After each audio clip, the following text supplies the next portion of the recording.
Assalamualaikum warahmatullahi wabarakatuh. Sebelumnya, perkenalkan nama saya Naisha Nurul Fadlila. Saya mahasiswa semester 2 jurusan Ekonomi Syariah kelas A. Sekarang saya akan membuat tugas UAS mata kuliah Ayat dan Hadis Ekonomi dengan dosen pengampu Bapak Ahmad Otong Bustomi LC MAG. Hai teman-teman, jadi di video ini kita akan membahas tentang ayat-ayat Al-Quran yang membahas ekonomi, khususnya soal konsumsi. Jadi konsumsi itu apa sih?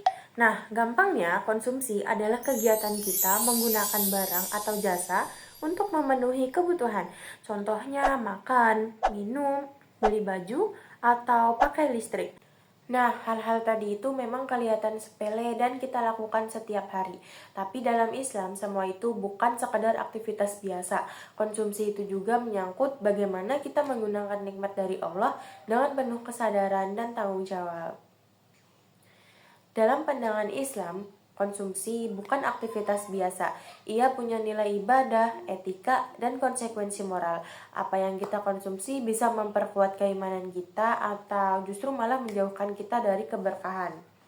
Dalam ekonomi Islam, konsumsi juga punya fungsi sosial, bukan hanya soal kepuasan pribadi, tapi juga soal menghindari pemborosan, mengutamakan yang perlu, dan berbagi rezeki dengan yang membutuhkan.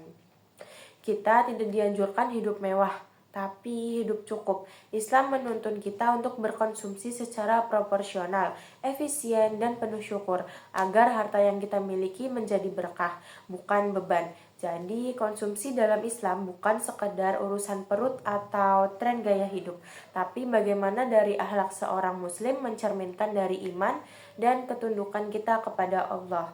Dalam Islam, konsumsi juga punya tujuan yang sangat mulia, bukan hanya untuk mengisi perut atau memenuhi keinginan, tapi untuk memelihara kesehatan, menunjang ibadah, memperkuat akhlak, dan menjaga kehidupan. Konsumsi yang baik akan membantu kita untuk beribadah dengan khusyuk, berpikir jernih, dan hidup dengan produktif.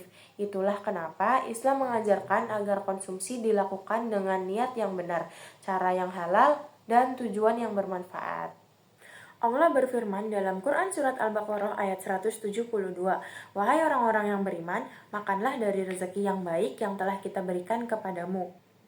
Ayat ini menegaskan bahwa yang boleh kita konsumsi adalah yang halal dan baik. Tidak boleh dari hasil curang, haram, atau yang membahayakan diri kita sendiri. Islam juga menegaskan supaya kita tidak berlebihan saat konsumsi. Dalam Quran Surat Al-A'raf ayat 31, Allah berfirman, "Makan dan minumlah, tapi jangan berlebih-lebihan." Allah mengizinkan kita makan dan minum, tapi jika berlebihan itu bukan lagi nikmat, melainkan jalan menuju kesia-siaan. Terus di Quran Surat Al-Isra ayat 27 lebih ditegaskan lagi, yaitu orang yang boros itu temannya setan. Jadi, boros itu bukan cuma soal buang-buang uang, tapi juga tanda lupa diri. Orang yang boros disamakan Allah dengan temannya setan karena mereka tidak memakai harta untuk kebaikan. Selain boros, kita juga harus ingat bahwa setiap rezeki yang kita terima adalah amanah dari Allah. Allah ingin kita menggunakan harta itu dengan tanggung jawab, bukan untuk foya-foya atau pamer. Bahkan dalam banyak ayat Al-Quran, Allah memerintahkan kita untuk mencari yang halal dan menggunakannya untuk hal-hal yang bermanfaat. Jadi konsumsi yang islami bukan cuma soal apa yang kita makan, tapi juga soal bagaimana kita memperlakukan rezeki dengan penuh rasa syukur. Kalau kita terlalu konsumtif dan boros, efeknya bukan cuma ke diri kita sendiri, tapi juga bisa berdampak ke orang lain. Misalnya, karena terlalu sering ikut tren dan belanja berlebihan, kita bisa jadi lupa berbagi dengan yang membutuhkan. Akhirnya kita malah menumpuk barang yang gak penting. Sementara di luar sana, banyak orang yang kesulitan untuk makan atau beli kebutuhan pokok. Inilah kenapa Islam sangat menekankan keseimbangan dan kepedulian sosial dalam konsumsi. Islam mengajarkan kita untuk tidak boros, tapi juga tidak pelit. Jadi harus di tengah-tengah. Dalam Quran Surat Al-Furqan ayat 67, Allah berfirman, "Dan orang-orang yang apabila berinfak tidak berlebihan dan tidak pula kikir. Infak mereka adalah pertengahan antara keduanya."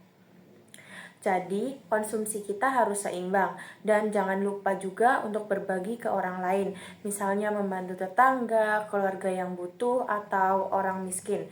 Konsumsi itu bukan cuma soal diri sendiri, tapi juga bagaimana kita memberi manfaat untuk orang lain.